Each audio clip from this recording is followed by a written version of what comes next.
Assalamualaikum warahmatullahi wabarakatuh. Bismillahirrahmanirrahim. Alhamdulillahi rabbil alamin. Wassalatu wassalamu ala asyrafil anbiya'i wal mursalin wa ala alihi wa sahbihi ajma'in. Rabbi shrah li sadri wa yassir li amri wahlul 'uqdatam min lisani yafqahu qawli. A'udzu billahi minasy syaithanir rajim. وأذن في الناس بالحج يأتوك رجالا وعلى كل ضامر يأتين من كل فج عميق. صدق الله العظيم.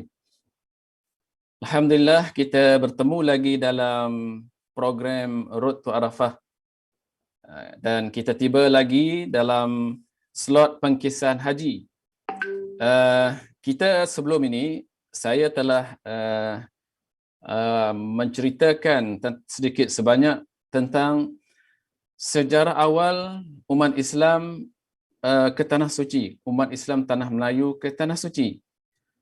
Dan kita mengikuti sejarah tersebut daripada penulisan-penulisan dan catatan-catatan sejarah tentang keberangkatan mereka ke Tanah Suci.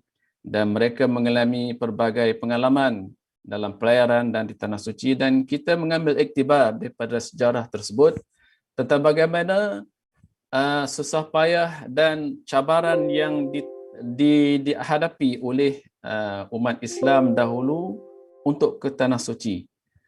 Cabaran dari segi tempoh masa hendak ke sana, memakan masa sehingga 6 bulan pergi dan 6 bulan balik semasa berlayar dengan kapal layar. Kemudian ketidakselesaan dalam perjalanan menunaikan fardu haji. Kemudian berhadapan dengan ribut ombak yang besar dan sebagainya. Semua itu menginsafkan kita betapa umat Islam pada masa itu tidak mudah untuk pergi menunaikan fardu haji berbanding dengan kita sekarang ini. Dalam tempoh 8 jam, 9 jam, kita telah berada di Tanah Suci, sama ada di Madinah ataupun di Mekah. Masya Allah. Tuan-tuan dan puan-puan, pada kali ini saya sedikit sahaja tentang sejarah ini.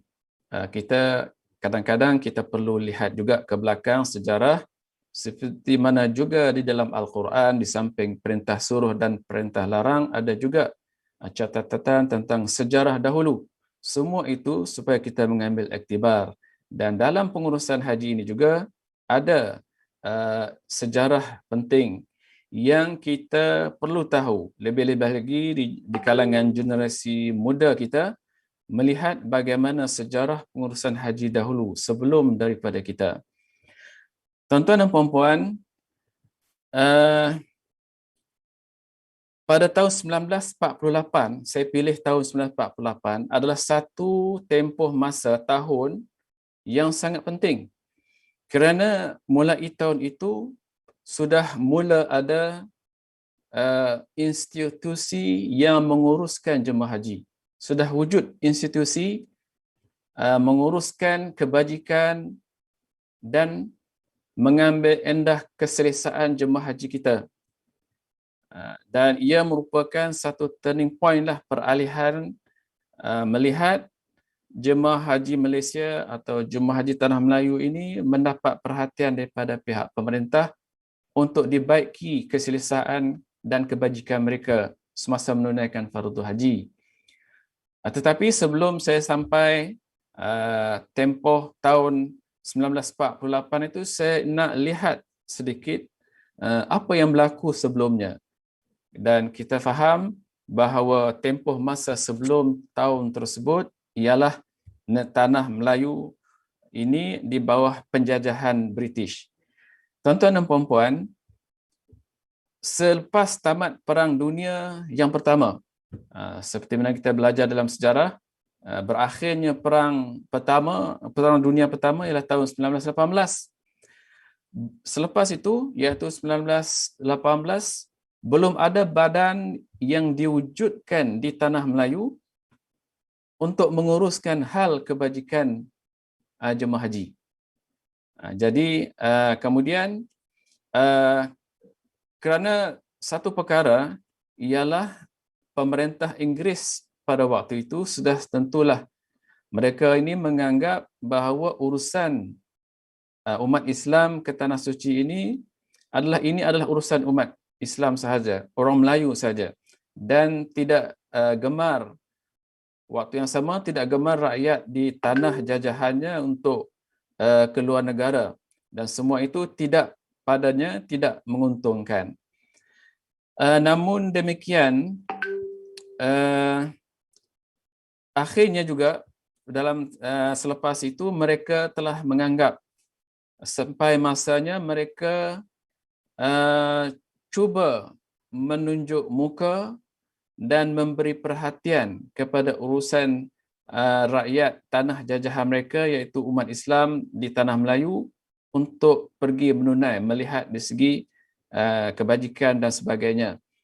Dan sebab itu pada tahun 1920 kerajaan British mulai beri perhatian kepada pengurusan musim haji hasil daripada pegawainya di Tanah Melayu. Kita tidak tahu di sebalik kenapa ada seruan pegawainya untuk melihat urusan pemergian ke Tanah Suci ini. Mungkin atas sifat membantu umat Islam atau membantu rakyat tanah jajahan, atau mereka ada berselindung di sebaliknya, kemungkinan memantau dan melihat dibimbangi ada sesuatu yang berkaitan dengan kepentingan politik mereka, mungkin takut atau pengaruh dengan idealisme lain yang dibawa daripada luar negara. Namun demikian, perhatian mula diberi untuk melihat urusan jemaah haji Tanah Melayu pada ketika itu. Kemudian barulah mereka mula membincang, melihat keperluan, terutamanya permasalahan yang timbul berkaitan pemergian umat Islam Tanah Suci dan ketika mereka di Tanah Suci. Misalnya ada cadangan untuk mendirikan hospital di Hijaz.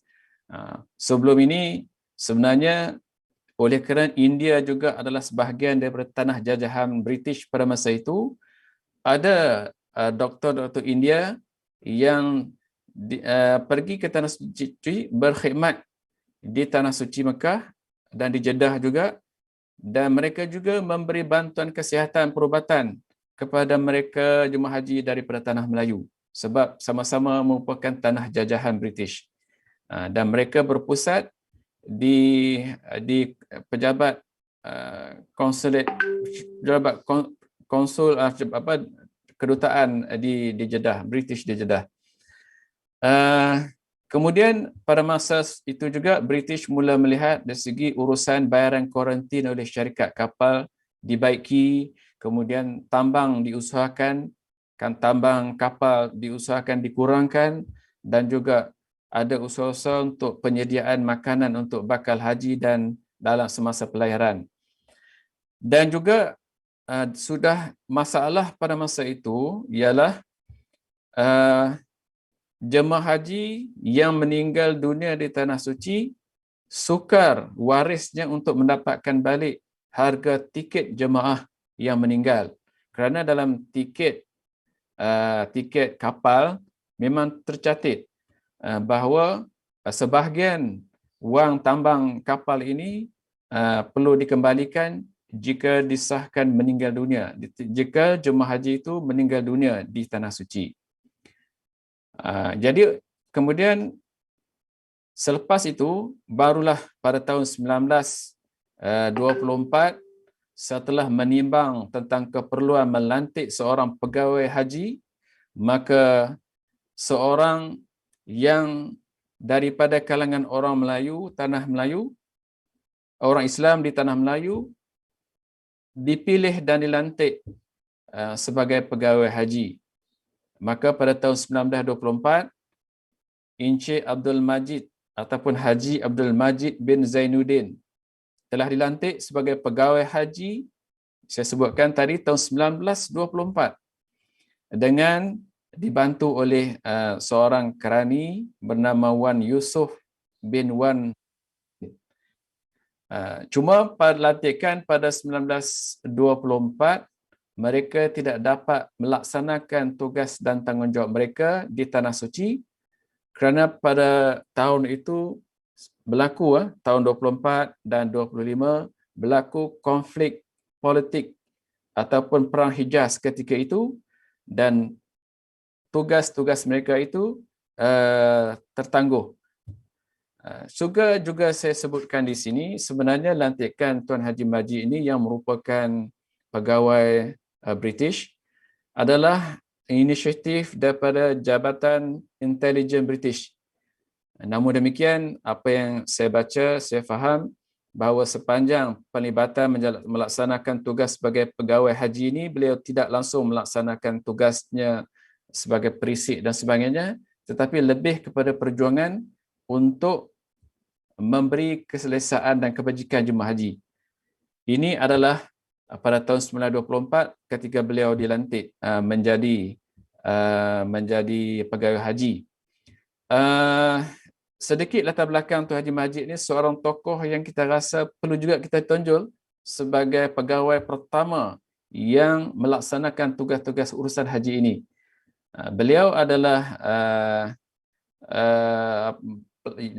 berpendidikan di Kolej Melayu Kuala Kangsar, dan latar belakang beliau adalah latar belakang pendidikan, saya rasa dia sezaman dengan Za'bar.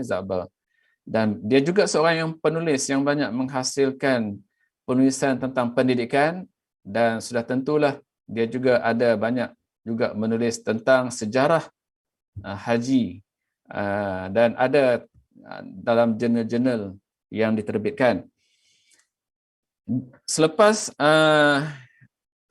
dilantik, dan barulah pada tahun 1926, selepas selesainya konflik politik di negara Arab, di Jazirah Arab di Hijaz, maka barulah berangkatlah Haji Abdul Majid bin Zainuddin ni dan membuka pejabat kedutaan British di Jeddah dan melaksanakan tugas dan tanggungjawab. Antara perkara yang dilaksanakan oleh Tuan Haji Majid ini ialah beliau membuka pejabat dan mendaftar umat Islam yang datang dari tanah Melayu pada musim haji. Jadi kalau dulu tidak ada data tentang mereka yang datang tunai haji, selepas lantikan pegawai haji ini, maka adalah urusan mendaftar berapa bilangan jumlah umat Islam tanah Melayu yang datang ke Tanah Suci mengerjakan haji. Dan di antara lain juga banyak selepas musim haji, Haji Majid akan datang bawa balik ke Tanah Melayu ini dengan membawa laporan-laporan dengan tujuan meningkatkan perkhidmatan kepada jemaah haji. Di antaranya lah cadangan untuk membekalkan makanan semasa bakal haji berlepas dari pelabuhan-pelabuhan di Tanah Melayu.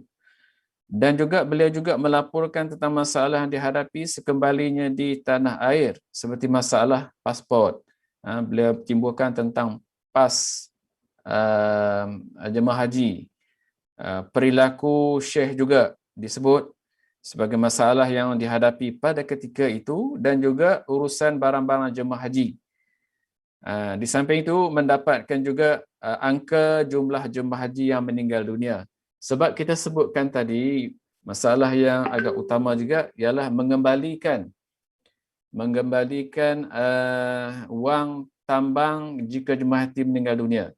Jadi selepas pelantikan Haji Majid sebagai pegawai haji, maka beliau telah melaksanakan tugas ini, dan kerjanya ialah mengesahkan kematian jemaah haji. Namun demikian, biasalah pada ketika itu bukan sesuatu yang mudah, kerana ada di kalangan jemaah haji yang tidak dilaporkan kembali balik ke Tanah Melayu, dan disyaki mereka memilih untuk tinggal lebih lama di Tanah Suci. Tuan-tuan dan puan-puan, jawatan pegawai haji itu akhirnya bertukar. Bertukar hanya beberapa tahun, bertukar namanya kepada Pesuruhjaya Haji. Sebab Dia mulanya nak ikut seperti mana Mesir yang memanggil ketua pegawai hajinya sebagai Amirul Hajj, tetapi tak jadi, maka digelar pegawai haji yang kemudiannya bertukar sebagai Pesuruhjaya Haji. So, Tuan Haji Majid ini merupakan Pesuruhjaya Haji pertama Tanah Melayu. Dan seingat saya, terdapat sehingga 7 Pesuruhjaya Haji. Pesuruhjaya pertama hingga ke-7 dan Pesuruhjaya Haji yang terakhir. Berjawatan Pesuruhjaya Haji, saya pernah berjumpa, baru saja meninggal dunia, iaitu Allahyarham Tuan Haji Asnan Darwis. Beliau adalah bekas bos saya dulu, pernah jadi bos saya. Dia adalah penjawat jawatan Pesuruhjaya Haji yang ke-7, yang terakhir. Selepas itu, pos atau jawatan itu ditukar nama. Dan Alhamdulillah, baru-baru ini saya dapat bercakap dengan cucu dan cicit kepada Tuan Haji Majid ini. Cucu dan cicit kepada Tuan Haji Majid bin Zainuddin ini. Alhamdulillah. Tuan-tuan dan puan-puan yang dihormati sekalian, seterusnya,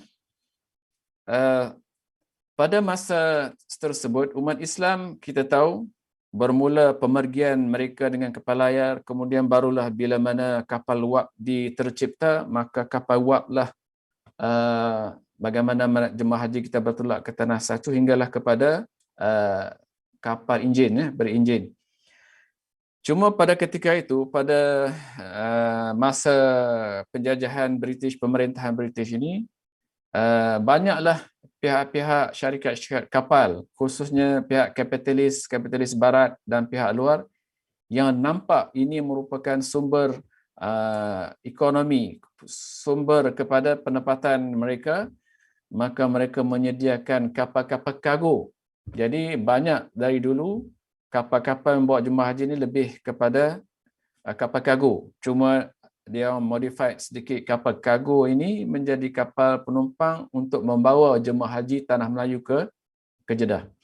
Jadi sudah tentulah ketidakselesaan mereka ketika dalam perjalanan, kerana di dalam kapal tersebut masih banyak ruang tu dipenuhi dengan barang-barang dagangan. Dia bukan kapal penumpang, tetapi kapal kargo yang dinaiki oleh jemaah haji umat Islam di Tanah Melayu ketika itu. Jadi banyaklah rungutan-rungutan yang berpanjangan tentang keadaan dalam kapal, tentang betapa sempitnya, tentang keselamatan, juga tentang ketidakcukupan ruang penumpang jemaah haji kita.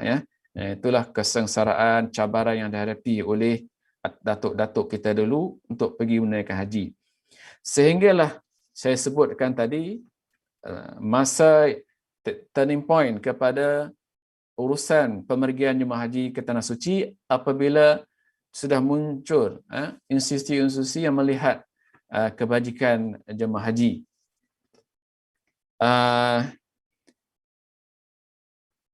Selepas penubuhan Persekutuan Tanah Melayu pada tahun 1948, hasil daripada sejarah cadangan British untuk mewujudkan Malayan Union, maka wujudlah Persekutuan Tanah Melayu pada tahun 19, pembentukan Persekutuan Tanah Melayu pada tahun 1948.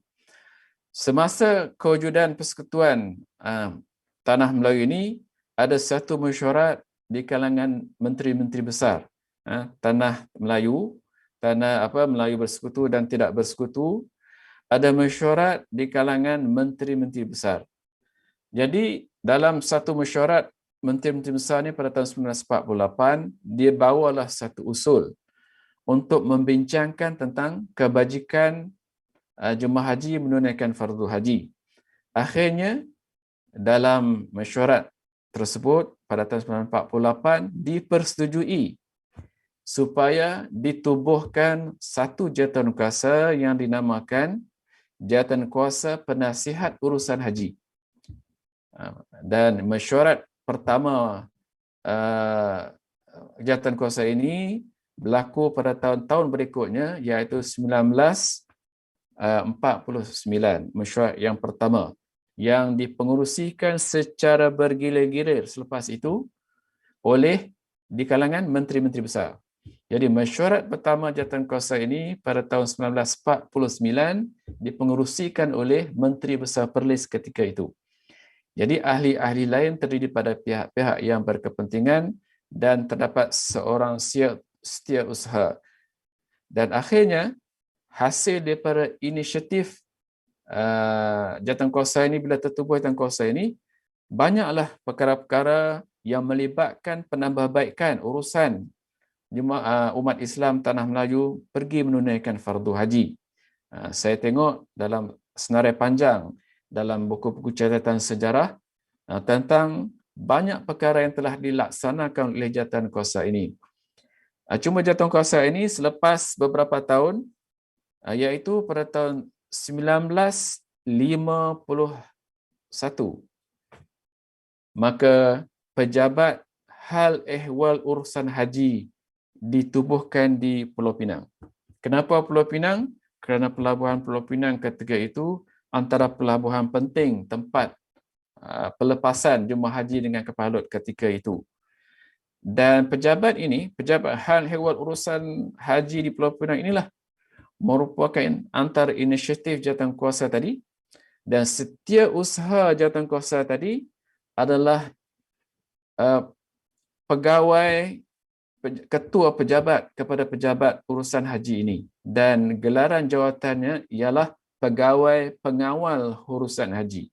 Jadi pejabat ini merupakan sekretariat kepada jawatankuasa ini, dan banyaklah saya sebutkan tadi, banyak inisiatif-inisiatif yang melihat kebajikan untuk meningkatkan keselesaan. Di antaranya, antara yang saya sempat catat kerana senarainya panjang, yang pertama, barulah pada ketika itu mereka menyewa kapal laut, kapal penumpang, bukan kapal kargo, yang sekaligus memberi sedikit kelegaan kepada umat Islam. Sebab tu kita dengar kapal-kapal seperti Ansun, kapal Mesir Raya dan lain-lain itu merupakan kapal penumpang, berbeza daripada kapal-kapal yang sebelumnya, kebanyakannya ataupun boleh semuanya itu adalah kapal kargo.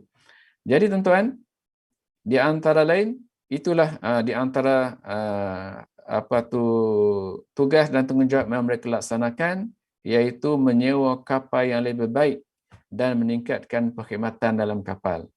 Dan juga di antara juga semasa balik di Jeddah ada masalah Syekh Haji untuk membawa jemaah haji terus masuk ke pelabuhan untuk menguruskan keberatan balik.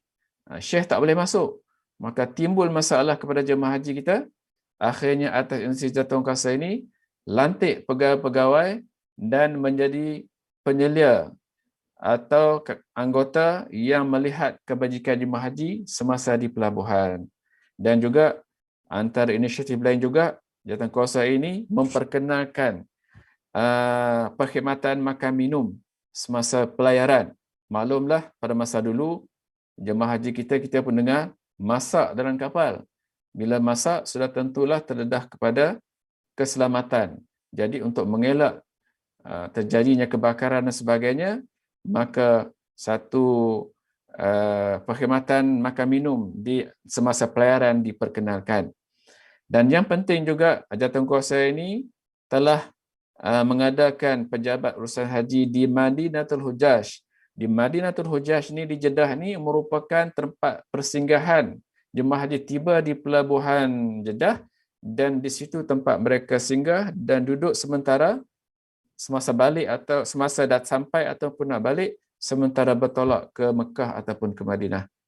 Dan banyak semasa wujudnya jawatankuasa ini, banyak melaksanakan inisiatif menyediakan buku-buku panduan untuk bakal haji dan jemaah haji, dan malah juga menguruskan jemaah-jemaah haji sakit semasa mereka balik sampai ke pelabuhan, dan juga memberikan perkhidmatan pertukaran wang, mata wang di Pulau Pinang, dan banyak lagi. Di antaranya lah apa yang saya sebutkan, di antara banyak inisiatif yang dilakukan oleh jawatankuasa penasihat urusan haji dan juga pejabat hal ehwal urusan haji di Pulau Pinang. So di Pulau Pinang itu, Masya Allah, bila musim haji ataupun disebut sebagai musim kapal haji, maka Pulau Pinang khususnya di kawasan Aceh, Lebuh Aceh, Chula Street dan juga Padang Kota Lama itu mencatatkan sejarah dari segi pengurusan haji. Malah Aceh itu, apa tu Lebuh Aceh itu dia mendapat julukan sebagai Jeddah kedua, sebab aktiviti pengurusan haji. Malah dikatakan ada jemaah haji semasa keberangkatan tiba lebih awal di Lebuh Aceh kerana di situlah mengambil peluang untuk mendalami ilmu ibadah haji. Maknanya ada aktiviti sebelum pemergian mereka ke Tanah Suci di kawasan Lebuh Aceh. Dan tidak hairan di penduduk Islam di Lebuh Aceh telah mewujudkan galeri haji, galeri haji di Lebuh Aceh, dan tersimpan di sana beberapa sejarah, peninggalan sejarah pada masa itu. Tuan-tuan dan puan-puan, sedikit lagi tentang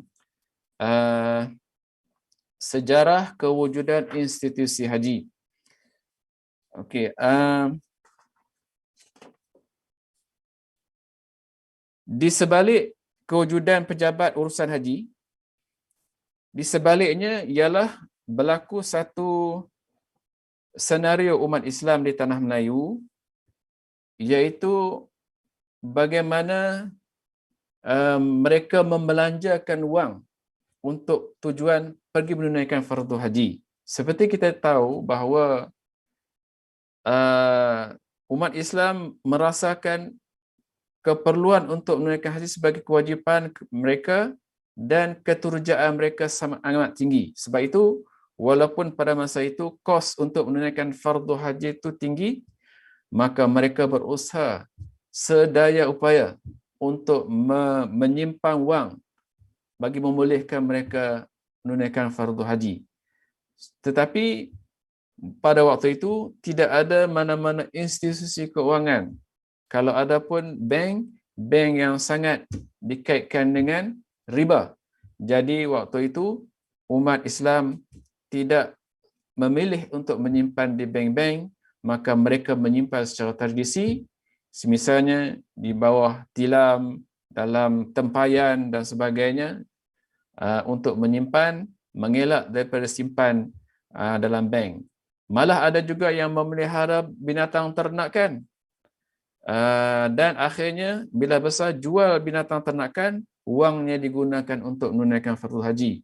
Ada yang membeli tanah, ada yang memiliki tanah, maka sudah tentulah broker-broker tanah itu minat. Akhirnya menjual tanah mereka ini untuk tujuan menunaikan fardu haji. Semua senario dari segi sudut ekonomi keuangan untuk pergi haji ini, dalam satu kajian yang bahagia Profesor Engku Aziz melihat fenomena ini sesuatu yang tidak baik untuk umat Melayu. Jadi kajian beliau yang panjang selama 10 tahun, maka selain daripada aspek urusan haji tadi, oleh pejabat urusan haji, timbul perkara baru, iaitu bagaimana untuk kita meninggikan taraf sosioekonomi umat Melayu supaya menguruskan keuangan haji mereka itu dengan secara yang lebih ekonomi, yang lebih baik dan lebih terurus. Maka Engku Aziz pada ketika itu membuat satu memorandum untuk mewujudkan dia sebut dalam kertas tu Perbadanan Haji Malaya. Jadi semasa menyediakan memorandum setelah kajian 10 tahun, dia menyebut bahawa jika cadangan ini direalisasikan, iaitu mewujudkan institusi keuangan bagi umat Islam menyimpan wang sedikit demi sedikit dengan tujuan pergi haji, jika direalisasikan, ia akan menjadi satu perkara yang pertama di dunia pada ketika itu. Dan pada ketika itu, ada rakan-rakan Profesor Kuaziz ni daripada Mesir, seperti Dr. Zaki Badawi, dan dia berbincang dengan Dr. Zaki Badawi tentang soal riba yang diharamkan, bagaimana cadangan ini dikaitkan, adakah ada unsur riba atau tidak, dari segi kehalalan aktiviti badan yang dicadangkan ini. Dan Engku Aziz ada sebut dalam catatannya, terserahlah kepada ahli agama untuk memutuskan halal atau haram cadangan dalam memorandumnya. Akhirnya diserahkan memorandum kepada kerajaan dan dibincangkan, dan kerajaan pada masa itu di bawah Kementerian Pembangunan Negara dan Luar Bandar, dan menterinya sudah tentulah Allahyarham Tun Abdul Razak, dan timbalan menterinya ialah Tan Sri Khalid Osman, timbalan menteri. Dan timbalan Menteri Pembangunan Negara Luar Bandar iaitu Tan Sri Khalid Osman ditugaskan mengetuai jawatankuasa kebajikan ekonomi bakal-bakal haji, dan tugasnya adalah meneliti cadangan daripada Engku Aziz ini untuk pelaksanaan satu institusi kewangan umat Islam untuk tujuan pergi haji. Dan akhirnya dibawa ke Parlimen dan dibahas.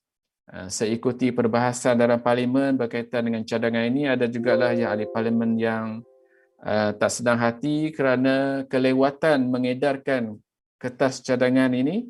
Namun demikian berlaku perbahasan. Akhirnya diluluskan pada tahun 1962. Dan akhirnya tertubuhlah pada tahun 1963 Perbadanan Simpanan Bakal Haji. Perbadanan Simpanan Bakal Haji pada tahun 1963. Jadi tertubuhlah pada tahun 1963, dan tarikh itu merupakan tarikh keramatlah kepada lembaga tabung haji kerana terwujudnya institusi tersebut. Kita jangan lupa, semasa wujudnya perbadanan ini 1963, telah wujud sebelum ini pejabat hal ehwal urusan haji di Pulau Pinang, kerana wujud lebih awal tahun 1951. So dah ada dua institusi, satu berkaitan dengan urusan haji, menguruskan keberangkatan dan kebajikan, dan satu lagi adalah keuangan bakal haji. Jadi cabaran utama badan ini sudah tentulah melaksanakan perancangan ataupun peranannya untuk menggalakkan umat Islam menyimpan. Kita tahu banyak yang telah terjebak ataupun melaksanakan simpanan secara tradisi. So satu usaha yang sangat yang banyak cabarannya untuk menarik minat umat Islam pada waktu itu untuk menyimpan di tabung haji, dan simpanan itu diniagakan oleh perbadanan itu untuk dapat keuntungan. Keuntungan itu dikembalikan kepada penyimpan dalam bentuk keuntungan bonus. Jadi cabarannya hebat, pergi ke kampung, pergi ke rata tempat untuk kempen menarik umat Melayu, umat Islam untuk menyimpan di perbadanan ini. Dan saya melihat statistik tahun pertama 1963 bila mana perbadanan ini ditubuhkan, cuma dapat kutip 1,000 orang ahli sebagai ahli perbadanan simpanan bakal-bakal haji, dengan deposit wang sebanyak lebih kurang 40,000. Berbanding setelah hampir 60 tahun ataupun 50 tahun lebih, dekat 60 tahun, sekarang ini sudah terkumpul deposit daripada ahli tabung haji dah cecah 80 bilion, dengan jumlah ahlinya atau jumlah pendepositnya lebih 9 juta. Itu perkembangan besar yang berlaku ke atas umat Islam, hasil idea dan inisiatif orang-orang dulu yang mencetuskan idea kewujudan institusi kewangan ini. Akhirnya tuan-tuan, ada satu lagi sejarah kewujudan yang penting, iaitu selepas wujudnya perbadanan ini, sebelum itu wujudnya pejabat urusan haji, mula terfikir waktu itu untuk mencantumkan dua-dua institusi ini menjadi satu bumbung. Soal berkaitan dengan pengurusan haji, urusan haji, dan satu institusi lagi yang berkaitan dengan kewangan dan pelaburan. Akhirnya setelah dibahas, dibincangkan di Parlimen, maka tertubuhlah melalui Akta Parlimen, iaitu penubuhan Lembaga Urusan dan Tabung Haji, menyaksikan cantuman merge antara Pejabat Hal Ehwal Urusan Haji yang ditubuhkan tahun 1951 dengan Perbadanan Simpanan Bakal-Bakal Haji ini yang ditubuhkan pada tahun 63. Maka tercantumlah dua institusi ini pada tahun 1969 menjadi Lembaga Urusan dan Tabung Haji. Maka mulai tahun itu, Lembaga Urusan Tabung Haji berpindah di bawah urusan pentadbiran Pejabat Perdana Menteri. Di jabatan merupakan salah satu agensi di bawah Jabatan Perdana Menteri. Dengan merge-nya satu dan dua institusi ini, saya rasa satu sejarah yang hebat. Kerana pengalaman saya berjumpa dengan pegawai-pegawai haji luar negara, di Jordan, Mesir, Turki dan juga Indonesia, dia jiran, tak pernah belum lagi terdapat dua institusi ini, satu funding, kewangan dan juga urusan haji, tidak ada yang satu bumbung. Hanya negara kita yang ada institusi yang menguruskan kedua-duanya. Kita menguruskan haji, waktu yang sama juga kita menguruskan wang dan kita terlibat dengan perniagaan. Dapat keuntungan, kewajipan kita untuk pulangkan kepada penyimpan yang terdiri daripada bakal-bakal haji, penerbit dalam bentuk keuntungan bonus. Jadi saya tengok negara-negara jiran, negara lain tu, mereka adalah kewangan dan urusan haji merupakan satu entiti yang berpisah, bukan di bawah satu bumbung seperti mana yang kita ada sekarang. Dulu Lembaga Urusan dan Tabung Haji, sekarang ialah Lembaga Tabung Haji. Jadi